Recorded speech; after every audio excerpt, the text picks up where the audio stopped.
l'équipe, bonjour tout le monde, comment ça va? Est-ce qu'on peut déjà apprécier le fait qu'on est totalement à un repas de famille avec tous mes tontons là? Salut à tous et bienvenue dans cette nouvelle édition du Jeu des Secrets. Je suis très content, ça fait très longtemps qu'on l'avait pas fait sur cette chaîne, vous étiez très nombreux à me demander le retour. Donc j'ai attendu d'avoir moi des secrets quand même intéressants à raconter, puis des gens intéressants à inviter. Puis ils étaient pas dispo, donc j'ai vraiment... Donc aujourd'hui, qui sont les trois hommes blancs qui m'accompagnent sur cette émission extraordinaire? On commence avec quelqu'un, c'est la première fois qu'il vient sur cette chaîne et je suis ravi parce que moi je regardais sa chaîne quand j'étais encore un tout petit ado. Oh le coup. Mais ouais, mais non, en vrai je rencontre un peu mon héros aujourd'hui, donc c'est Patrick Baud, Axolot qui est avec nous aujourd'hui. Comment ça va? Et tu l'as mal prononcé, pour commencer c'est Patrick Baud. Oh là là. Tu as dit Patrick Baud. C'est tout le combat de ma vie. D'accord. Très souvent les gens m'appellent au téléphone, Monsieur Baud, j'ai non, c'est Monsieur Baud. Alex Vizorek pour la deuxième fois sur cette chaîne avec nous. Star d'internet. Oui. Un habitué. Faut me présenter comme ça. Mais c'est ma faute aussi, j'aurais dû vous prévenir que pour faire des fêtes en lien avec des événements sportifs, et ça vous pouvez pas le savoir, il faut d'abord gagner l'événement sportif, puis organiser la fête, et pas l'inverse. C'est pour ça qu'en Belgique, on n'a jamais organisé de fête, bien évidemment. On n'a plus besoin de le présenter, t'as fait le GP Explorer cette année d'ailleurs. Qu'est-ce que c'est? C'est quoi? Pour la première fois sur cette chaîne, et ça me fait plaisir, parce que ça fait longtemps que je me dis qu'il fallait que je fasse un truc avec lui. Yann Guillard est avec nous, ça fait longtemps qu'on... Ouais. J'ai peur des fêtes foraines. J'ai peur des manèges à sens des gitans. Moi j'ai surtout beaucoup de souvenirs de soirées avec Yann. Ouais, mais ça, à mon avis, il y en a dans les secrets. C'est ça que voilà, je pense, donc il faudra faire attention parce qu'en fonction des personnalités des uns et des autres, je pense qu'on peut déjà essayer de deviner les secrets. Eh ben, c'est le principe du jeu. Ouais, bah oui, quand même, s'il y a, voilà, j'étais arraché, Ivre virgule. c'est obligé.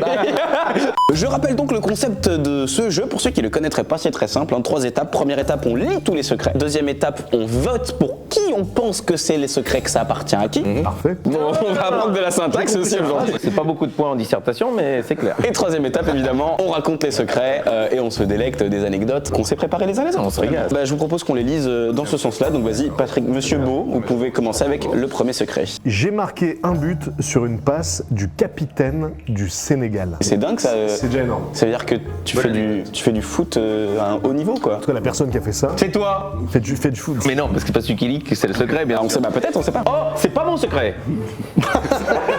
Acting. C'est très bien joué. Je me suis déjà masturbé en pensant à ma mère. Waouh. Bon, ça c'est... À qui c'est pas arrivé? J'ai vécu caché pour éviter une grosse branlée. J'ai joué avec un vibro en public. Moi qui pensais que ma blague elle était un peu gênante.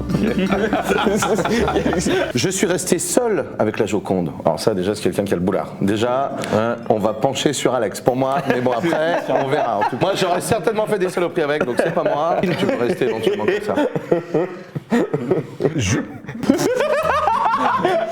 Maintenant, il te reste un peu de carrière avec. Non, attention. Donc, je me suis fait casser la gueule par des trans. D'accord. J'ai sauté au-dessus des pyramides. Classe.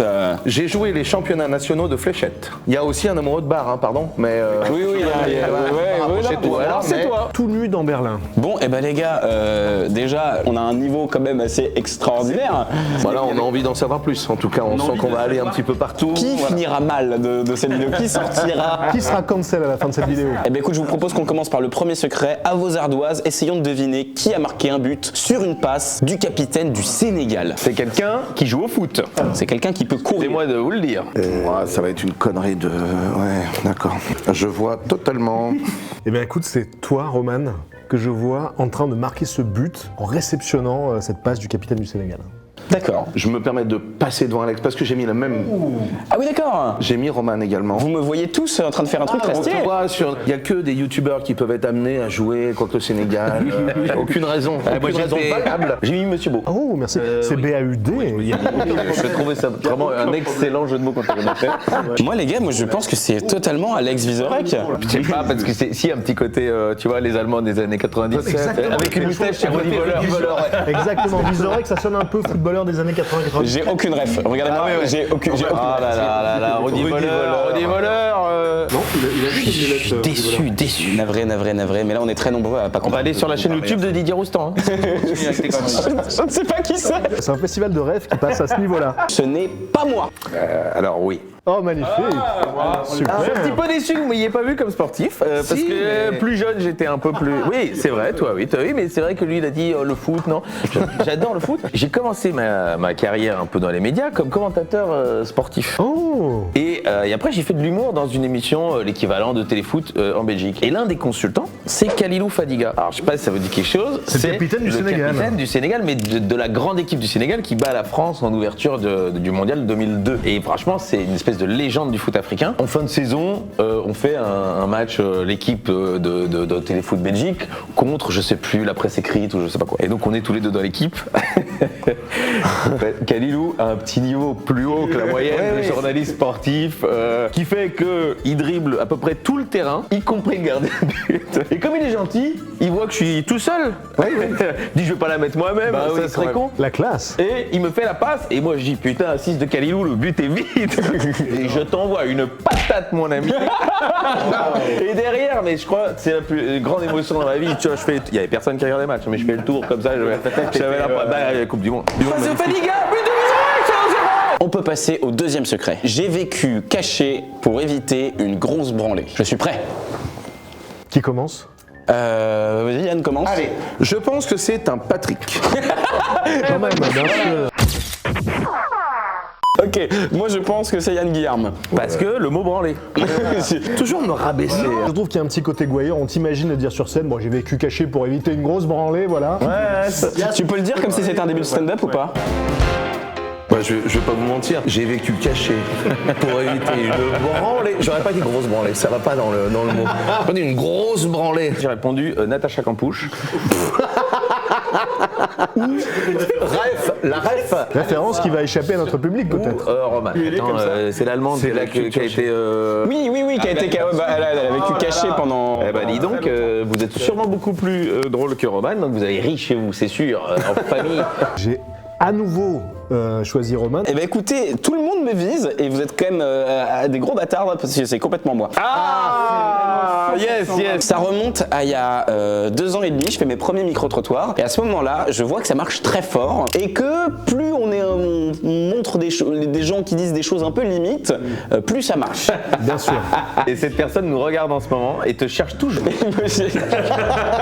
Donc j'interview un garçon et une fille et en fait il se trouve que pour le bien du divertissement, je fais un petit montage. C'est-à-dire que je dis mais alors tu te vois te marier avec lui en parlant de son mec et qu'à côté elle fait oh là non pas du tout. Mais après je dis tu te rappelles de votre premier baiser? Oh là non pas du tout. Et en fait c'est le même nom que j'ai remis 2 fois et après l'autre il fait quoi? Et je le diffuse et c'est un succès immédiat et je m'en veux énormément. Et donc la vidéo est en ligne, a fait des millions de vues tout de suite. Et t'as choisi un mec qui était très costaud malheureusement. Et j'ai choisi un gars qui était quand même particulièrement bien bâti et puis en plus un gars qui était de ma ville, Lyon. C'est même pas je suis allé faire ça à Nantes en 2 spi, mon voisin.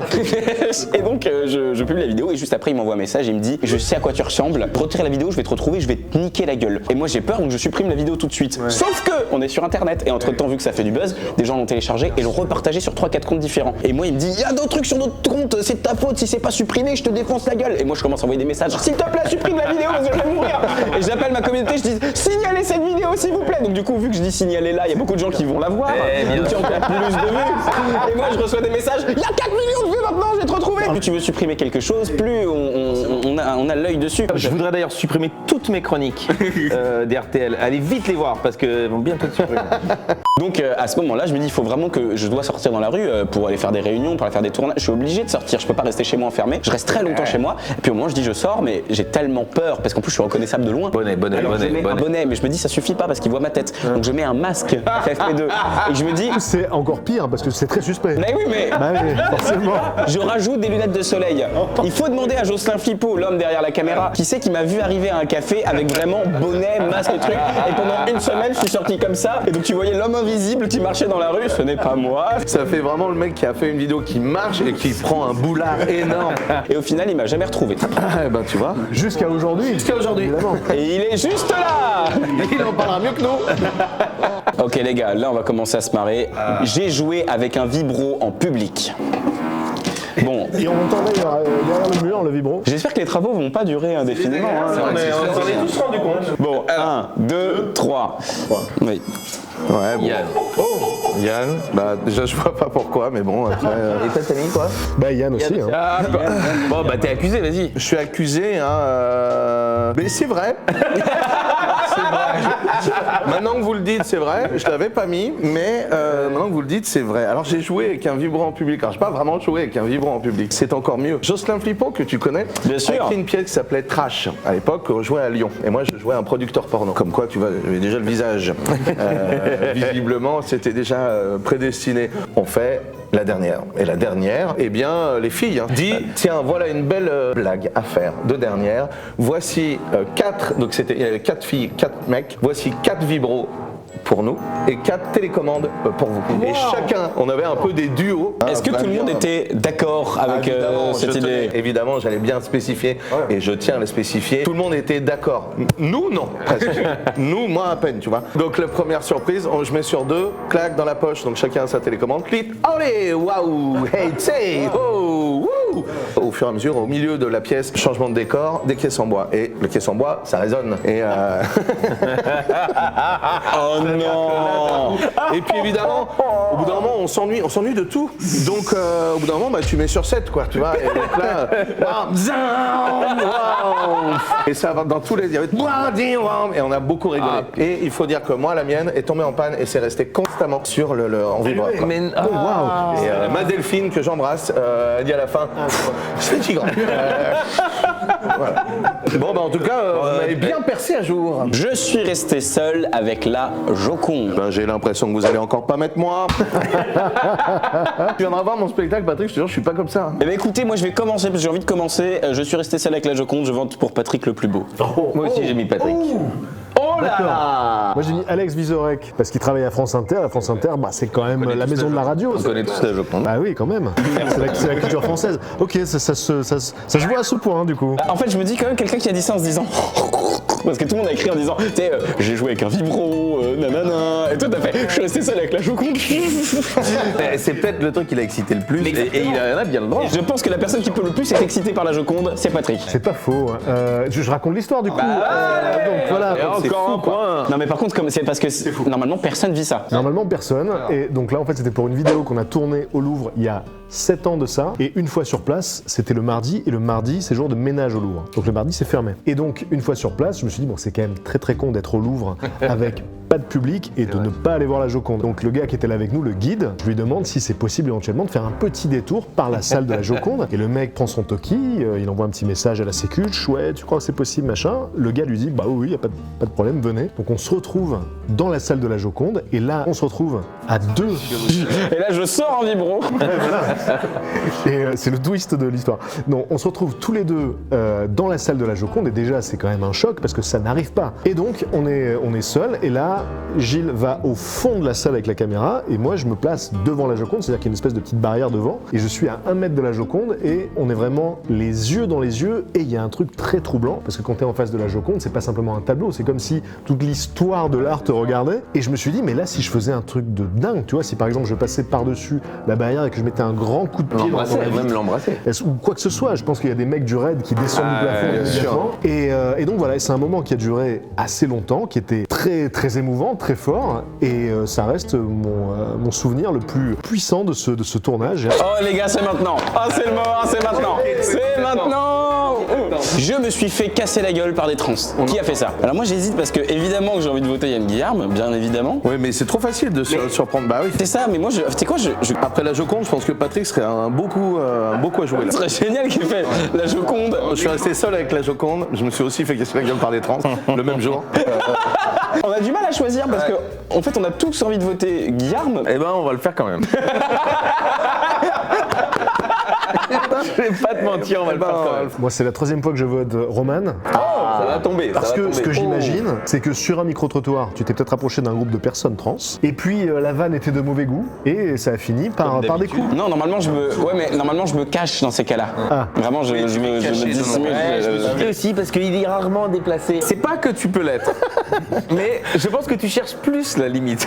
C'est vrai. Ça n'est pas moi. C'est pas toi? Non. C'est pas moi non plus, hein. C'est pas moi non plus. C'est marrant, mais. C'est marrant, mais c'est moi, ouais. Oui. Alors, après, j'étais plus jeune, téléphone, voilà, et je comptais pas faire carrière. Bref, non, mais alors ça part tout bête parce que j'aime beaucoup rire. Hein, et effectivement, nous sommes dans une soirée effectivement un peu arrosée. On a tous des vibros dans le huc.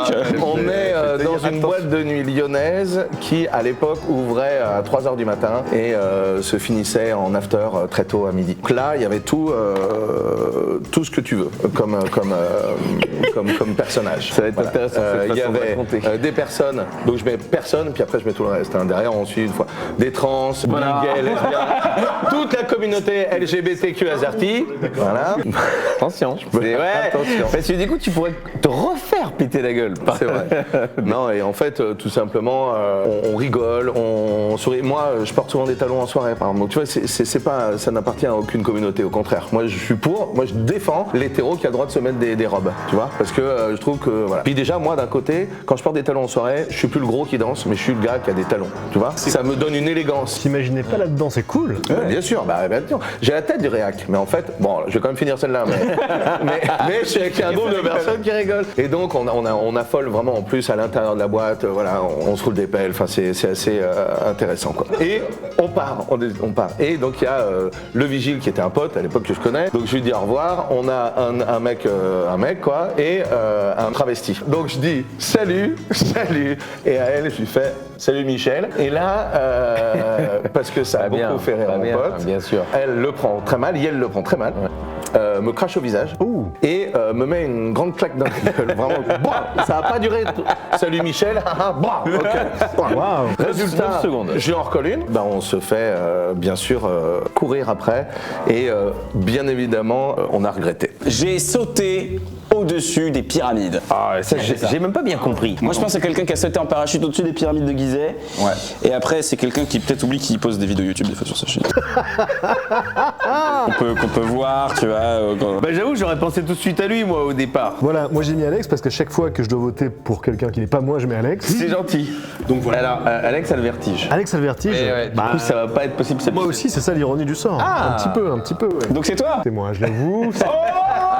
Bien sûr. Et je précise que je l'ai aussi fait en partie pour avoir une anecdote pour tous les concours d'anecdotes jusqu'à la fin de ma vie. Voilà, je peux raconter celle-là. Incroyable, non mais alors. Donc, lui. alors l'année dernière, je rencontre Greg Crozier et Karine Joly, qui sont les champions du monde de parachutisme acrobatique, et qui m'invitent à la soufflerie de la Villette pour tester la soufflerie. Donc c'est un gros tube dans lequel les parachutistes s'entraînent. J'adore l'expérience, et à la fin de l'expérience, ils me demandent si j'ai déjà pensé à sauter en parachute pour de vrai. Là, je leur explique que ça n'a jamais été une option dans ma vie, parce que justement, toi, je crains un petit peu les hauteurs, j'ai un petit peu le vertige, et j'avais vraiment jamais envisagé une seconde de sauter en parachute. Puis là, il commence à me travailler un petit peu au corps, et il m'explique que les sensations sont pas si différentes de celles de la soufflerie, et il m'achève en me disant, en tout cas, si jamais tu changes d'avis, sache que nous, au mois d'octobre, on sera en Égypte pour sauter au-dessus des pyramides, et on peut t'inviter.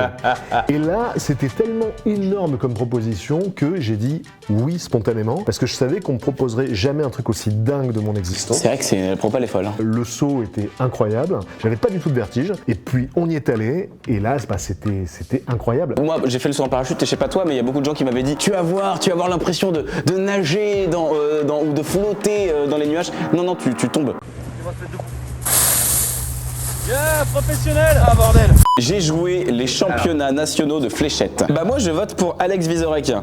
Moi aussi. Comme tout le monde d'ailleurs, je pense. Aussi, puisque quand il était commentateur sportif, il a sans doute dû couvrir les championnats de fléchettes. Il aurait adoré. Je suis le seul mec qui assume totalement sa passion pour les fléchettes. Mais c'est un sport même déjà? C'est considéré comme un sport? Ouais, Mais regarde, c'est ça que j'aime. Non mais c'est très impressionnant, c'est fou. Je peux passer des heures à regarder. Ah ouais. Et je suis allé l'an dernier réaliser un peu mon rêve de fan de fléchettes. Je suis allé au championnat du monde à Londres. Génial. Sur les grandes tables où tu picoles. Voilà, t'as des grandes tables comme ça. Et ce qui est très rigolo, c'est que c'est le seul sport où tout le monde est pour le sport et pas pour l'un ou l'autre. Ils se lèvent en chantant If you love the dart, stand up. Donc si tu aimes la fléchette, lève-toi. Tout le monde se lève. Et tu peux bien picoler dans les loges. Et parfois, si le match n'est pas intéressant, tu regardes plutôt les gens qui picolent. Donc il y a un mec de soixantaine d'années qui arrive avec 3 pints comme ça. Et je sais pas pourquoi il y a un groupe qui se retourne et qui le regarde et qui en anglais lui disent à fond cul sec. Ouais, Oui, cul sec, d'accord. ok. Pardon. Et donc il pose ses 3 pints et il commence à faire un premier cul sec. Et il le fait hyper bien. Pendant ce temps-là, ça continue à jouer. Hein. T'as le match qui se joue, qui est diffusé en télévision. Je sens le drame venir. Non. Et donc il reprend ses bières et tout le monde dit bah il est chaud. Q, c'est Q. Ouais. Il repose les deux. Il refait la deuxième. Puis il regarde tout le monde genre, je vais finir. Je vais finir. Et là, plus personne regardait le match. Tout le monde regardait l'équipe qui venait de prendre quand même 1,5 litre de bière en 1 minute 30. Et puis, bon, il tremblait. Et il s'est dit, moi j'étais quand même en mission pour aller chercher des bières pour les potes, il y en a plus. Il est retourné. Il est revenu avec les 3 bières, il les a regardées, il a fait non. Le dernier secret, les gars, c'est tout nu dans Berlin. Qui a pu faire ça? Bah raconte-nous. Attends, parce que moi je pense que Alex Vizorek, il a fait des trucs tout nu dans Berlin. Et bah figurez-vous, je vous ai dit au début de la vidéo qu'il fallait que j'attende un peu qu'il m'arrive des choses avant de refaire ce concept, que ce truc-là, ça m'est arrivé vraiment, mais très récemment. Ça se compte en semaines. Il y a quelques semaines, j'ai été invité à Berlin pour une soirée promotionnelle d'une marque qu'on va pas particulièrement citer. Moi mon but là-bas c'est très simple, j'arrive, je fais des photos, des vidéos, je dis que c'est génial et je rentre à l'hôtel. Et je rentre à l'hôtel, voilà, parce que le lendemain, j'ai une de mes toutes premières chroniques sur France Inter. Et je suis en train de travailler la chronique, changer les dernières phrases, les répéter. Et puis je reçois un petit texto d'une copine à moi, ou d'une pote qui me dit t'es à Berlin je suis à Berlin. Et je me dis, putain, c'est fou, elle est à Berlin. Elle est à Berlin, je suis à Berlin. Mettons-nous nus dans la rue. Tout simplement. La chute. À ce moment-là, vu que j'ai France Inter le lendemain, je sais bien que c'est une très mauvaise idée d'y aller, parce qu'il est déjà tard, mais elle est très jolie. Donc je la retrouve dans un bar à Berlin, elle me dit, écoute, c'est la première fois que c'est à Berlin, c'est ton premier soir à Berlin, faut que je t'emmène dans un endroit de dingo. Ok. Je me dis, allez, vas-y, emmène-moi dans un endroit de dingo. Elle dit, ah bon, d'abord, il faut repasser à mon hôtel. Je fais, yeah. Alors, Elle voulait gagner du temps. c'est un endroit de dingo aussi. Elle me dit, en fait, tu ne peux pas arriver dans cette boîte de nuit habillé comme ça. Je dis, c'est quoi le souci? Je sais quoi si j'ai pas de marque? J'ai pas... Non, tu es trop habillé. Et donc du coup, on va à son hôtel et là, elle commence à m'installer des chaînes sur le corps, à me maquiller, à me mettre du mascara autour des yeux. On arrive dans la boîte de nuit et là, le vigile me dit, ça va pas être possible. Je dis, ah, ça va pas être possible. Trop mal habillé. Voilà, trop mal habillé. Il me dit, non, vous avez encore trop de vêtements. Ah bon? Elle me dit, oui, retirez votre pantalon, on veut voir votre slip. C'est comme un vigile qui me dit ça. Donc du coup, je retire mon pantalon, je donne mon téléphone à l'entrée parce que tu n'as pas le droit de rentrer avec ton téléphone. Ça semble bah oui, bien sûr. Mieux me vaut quand même jusqu'à l'intérieur, sans vous gauler la suite quoi. J'ai un slip et je me dis, mais où est-ce que je vais ranger mes sous? On a bien une petite idée, mais bon. Non, dans ma chaussure, Patrick. Ah oui, bah forcément. Oui. Je rentre dans la boîte de nuit, je suis accompagné, donc en plus elle est avec une copinelle, je suis avec 2 filles à moitié nues, avec un slip. Je me dis, bon. Là, il y avait Yann qui dansait en talons aigus à côté. À côté, à faire salut Michel! Ça fait longtemps que j'ai compris qu'il finit dans une partouze. Enfin, je veux dire, à un moment donné, voilà. On se retrouve autour d'une piscine, il y a vraiment genre 100 personnes et personne dans la piscine. Je me dis, oh la vache, je pense que même moi j'y vais, je tombe enceinte. Il y a ce truc où je pense que la piscine est vraiment mais immonde. Cette vanne est horrible. Hein. Non, mais... Si je rentre dans la piscine, même moi je tombe enceinte. On y reviendra, hein, évidemment. Pour ceux qui sont restés, je crois qu'on est toujours bon, hein, on est toujours dans le thème. Après elle me dit, ah, viens, on va là où il y a le son, donc c'est la techno. Je lui dis, bon, il faut que je prenne un verre parce que j'ai besoin d'un verre à ce moment-là. Techno berlinoise, magnifique. Je commence à essayer de m'ambiancer, sauf qu'en plus j'aime pas du tout la techno. C'est le problème de ta soirée. Ouais, vraiment. Évidemment. Parce que là, tout était nickel, la tenue, les gens, mais cette musique désagréable. J'ai des chaînes partout et à un moment vraiment je tourne la tête et tout le monde baise. Et je me dis putain, Voilà. une boîte techno au milieu et échangiste sur les côtés. Énorme, c'est la meilleure anecdote de l'émission. Vraiment. Et moi je vois tout ça et je me dis oh, France Inter. C'est même et je me dis demain j'ai France Inter et je suis en train de faire Bonne ça. anecdote à raconter. Alors même moi qui suis quand même un peu un aventurier, là pour moi c'est trop. Donc bon, je rentre à l'hôtel, je suis un peu en stress de tout ce qui vient de m'arriver parce que c'est quand même beaucoup d'émotions d'un coup. Je me couche, je me réveille le lendemain, je m'habille, je prends l'avion vite, je prends le RER vite et j'arrive sur France Inter. Donc je fais ma chronique et elle se passe très bien. Donc je suis très content et ensuite on me dit au fait Roman, on t'a pas dit, c'est aujourd'hui la journée de la photo officielle de France Inter, celle que tu vas garder pendant 8 ans à la station de radio. Pour le restant de ma carrière radiophonique chez France Inter, j'aurai du mascara autour des yeux. Ah, bah ça te va très bien. Voilà comment se termine cette histoire. Bah, c'est magnifique. J'aime te dire mieux, ça te va mieux même. C'est vrai. Je n'arrive pas à croire que les gens ne l'ont pas vu quand je suis arrivé à France Inter. Moi, pour moi, on voyait que ça. Franchement, t'as gagné le jeu là. Ouais, c'est vrai que c'était une bonne anecdote. Qui a gagné ce jeu en vérité? On allait... C'est Alex qui a gagné. Bravo. Ouais. Une victoire. Vous êtes pas un bon père, non, monsieur Guillaume? Non, mais si, mais bon, ok. Rappelez-nous Racontez. de combien est dotée la victoire Alors, c'est une promotion pour ton livre. Ah, c'est pas mal. Va bientôt sortir Bien joué, Guillaume. l'histoire du suppositoire qui visait la Lune. Il parle Qui est sorti le 12 octobre. Ah oui. Bien sûr, c'est le numéro 2. Et oui, après l'énorme succès du suppositoire qui voulait vivre. Échapper à sa destinée. Échapper à sa destinée. Et oui, voilà. Et donc on m'a demandé un deuxième. Je dis là, il faut une aventure. C'est comme Astérix. Une fois, tu restes dans le village. Donc là, il n'est pas allé très loin. Et la deuxième fois, tu vas loin. Donc là, le suppo qui vise la Lune est toujours en tournée avec mon spectacle Ad Vitam dans toute la France. Le lien. Le lien est en description évidemment. Moi j'ai vu le spectacle personnellement. Beaucoup de rire. Énorme. Énormément de Eh ben, je vais vous dire, beaucoup de rire. Patrick. Oui, eh bien, le tome 6 de la BD Axolot qui va apparaître sur votre écran normalement parce que le monteur est formidable. C'est le 6e volume d'une série qui a commencé en 2014. Aucun suppositoire dans la série. Très peu de suppositoires, je l'avoue. En fait, oui, si tu veux, on peut peut-être se contacter après. Donc, c'est une collection d'histoires extraordinaires mais vraies, illustrées par un collectif d'illustrateurs et d'illustratrices. Les noms apparaissent ici parce que vraiment le monteur est formidable. Regarde la tête du monteur qui oh le connard. Les vidéos de Yann Guillaume aussi à découvrir sur Instagram. Sur Instagram, exactement, tout à fait. Je m'abonne à l'instant. TikTok. Et TikTok aussi, ah oui, tu connais. Je suis un TikToker de 40 ans. Et pour tout, que vous soyez tonton ou pas tonton, vous pouvez venir voir mon spectacle au Grand Point Virgule les 25 et 26 novembre au théâtre du Grand Point Virgule. Ça va être 2 dates exceptionnelles, vraiment, juste avant les fêtes, juste avant Noël. Donc voilà, vous pouvez offrir des cadeaux anticipés. Ça peut... T'auras des chaînes sur scène ou... Il y aura sûrement. L'anecdote de Berlin peut-être sera dedans. On vous fait des gros bisous, à la prochaine et bienvenue sur YouTube les gars. Comme si on connaissait pas YouTube. Alors là, voilà. Non, personne entend si ça bug ou pas. Il est tombé. C'est arrivé dans ton slip, ça veut dire que on a enregistré le slip ou pas? Est-ce qu'on a entendu? Oh merde les gars, on est repérés. Par contre, tu serais gentil de pas faire de faute d'orthographe à mon nom. C'est pas CK?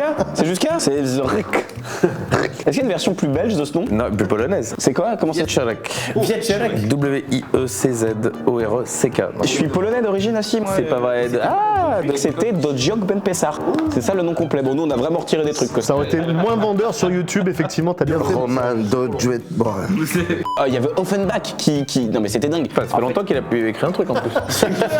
Alors c'est pas le même. Peut-être que t'as pas la ref, mais là c'est de la culture générale. Offenbach le DJ. Ah, Elle avait des chaînes chez elle. elle avait des chaînes dans son hôtel. À son hôtel. Oui, c'est vraiment. Imagine ce que. Bon, Non, mais là, On la salue, hein. oui. elle revenait du ski, absolument. Blague de yeuve. J'adore, elle est très bonne. Le ski, parce que tu sais, les roues, les chaînes. J'ai compris après. Mais excellent. Putain, j'ai même pas compris.